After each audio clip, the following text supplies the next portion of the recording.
You got a posting from Makurdi to Lagos, and then you never knew that if you arrive a new territory, the first thing you do is to pitch your tent, pay house rent, pitch your tent, and then when you have pitched your tent, build an altar.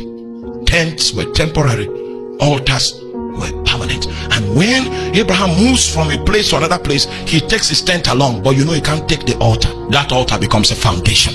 If I had time, I would have shown you the navigation of Abraham, and that all through the land of Canaan are littered with altars. Today in the Middle East, there may be somebody burying Malik thinking he wants to fight against God. One might be burying Abdul Salam, but he doesn't know that our ancestor Abraham, before his ancestors were born, there was a navigator that littered altars all through the territory. Oh my, they can only rebel because God gave them permission.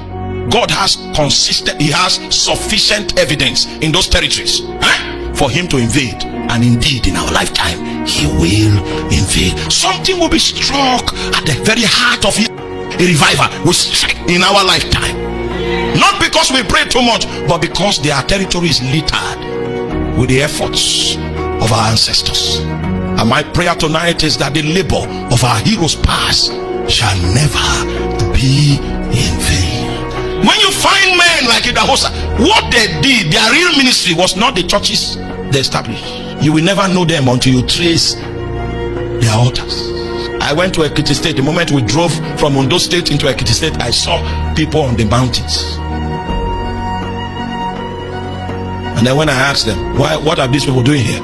They say, most of the labors of the great prophet Ayo Babalola were done on mountains, whereas men dwell in the valleys.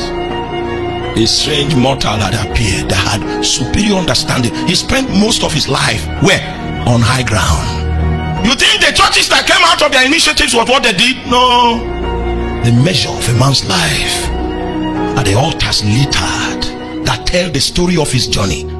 Because your life in the spirit is a story that God is telling from heaven. Anytime you move into the flesh, the story ends. And maybe you revive the story after 4 months of flesh.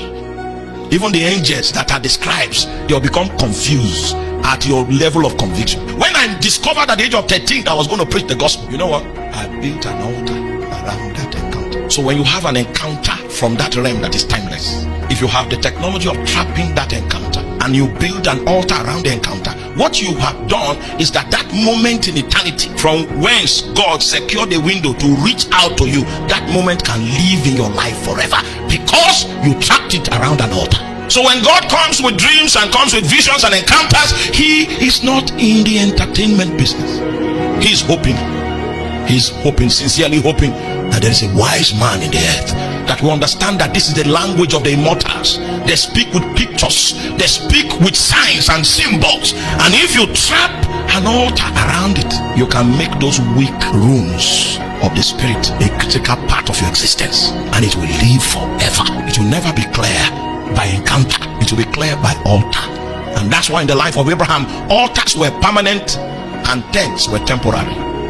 Because the Bible says he pitched his tent and then he did what? He built an altar. His living was living by altars. That's what life was for Abraham. Wise men that understand the language of the spirit, what they do is that they build an altar. Doesn't matter what the story of Makurdi is. If wise men are littered across the land, a day will come when what they did on their altar can dethrone a governor.